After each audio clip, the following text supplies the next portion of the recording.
Switzerland is a small country surrounded by France, Germany, Italy, and Austria. They raise cows, make chocolate and cheese, and banking is the main industry in the cities.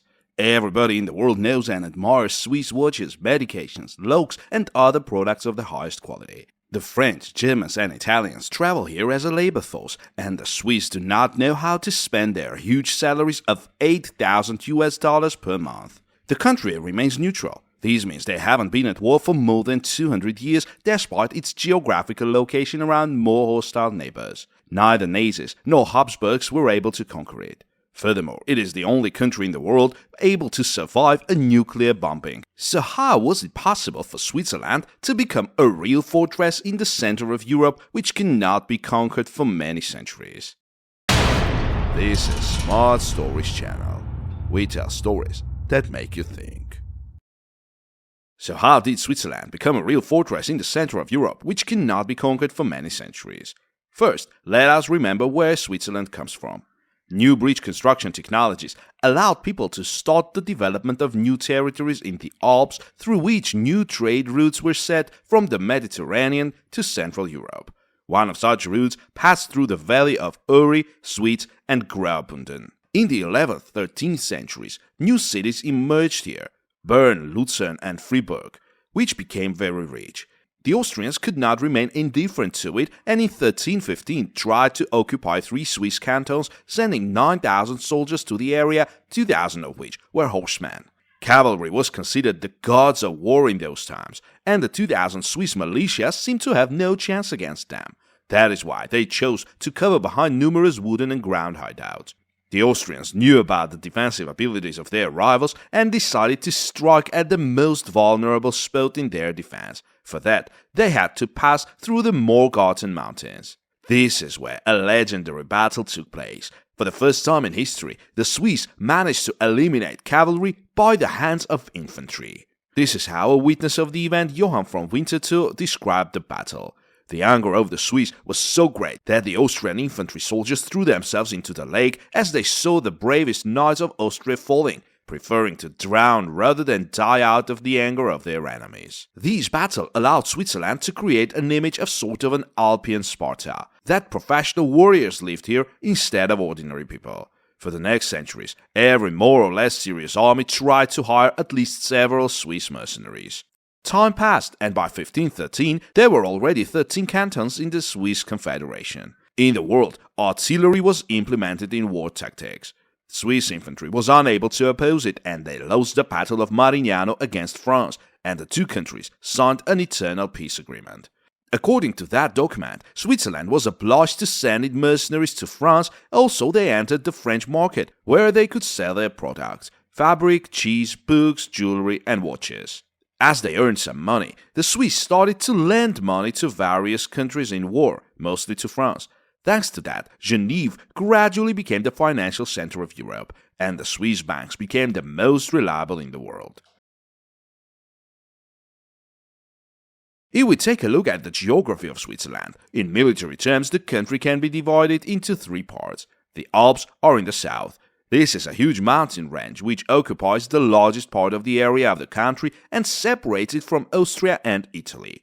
The Jura Mountains are in the west and north. This mountain range is smaller than the Alps, but it's big enough to defend the country against France and Germany. A valley with lakes and rivers is located between these 2 areas. The majority of the population lives here. Obviously, all the major Swiss cities are located here. However, the valley is convenient not only for living, but also for a potential invasion, which undoubtedly worries the Swiss throughout their history. This was close especially during World War I, when Germany invaded neutral Belgium in order to attack France from better positions. And during the World War II, neutral Switzerland found itself totally surrounded by the Axis countries and faced an inevitable threat of being invaded by the Nazi Germany. The Germans did have an invasion plan, which was named Tannenbaum. However, the invasion never happened, but the concerns remained. Switzerland worked out a plan to defend against any invasion, which is called the National Redoubt. It supposes that the potential enemy has to look at the map of Europe first, then at Switzerland, and think, no, I'd better go conquer something less complicated. In order to reach this effect, Switzerland has a mandatory military service. All men have to serve in the army for 170 days and go through basic training. After that, they are moved into the reserves, but keep their guns at home. So in case of an unexpected attack, a Swiss just has to get to his house and he'll be ready to face the enemy. Besides, Switzerland has a potential to mobilize 200,000 soldiers in 72 hours after the emergency state was declared. And each road, bridge and tunnel in the country is developed in such a way that they can be exploded remotely, so as potential invaders have no chance to use them. There are more than 3,000 such objects within the country, which can be exploded, including huge mountain slopes to cause landslides. The military strategy of Switzerland is to abandon the valley and cities immediately in case of an attack and move to the Alps area. Here in the mountains, the Swiss have built more than 26,000 bunkers and defensive positions, including anti-tank weapons, air defense systems, and machine gun positions. All these objects are thoroughly disguised.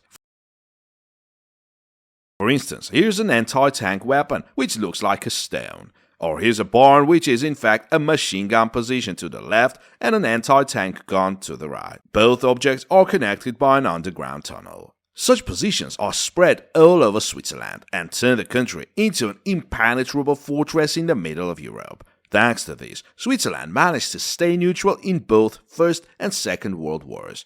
However, in the 21st century, Germany, France, Austria, and Italy are members of the European Union and have no military intentions to invade Switzerland.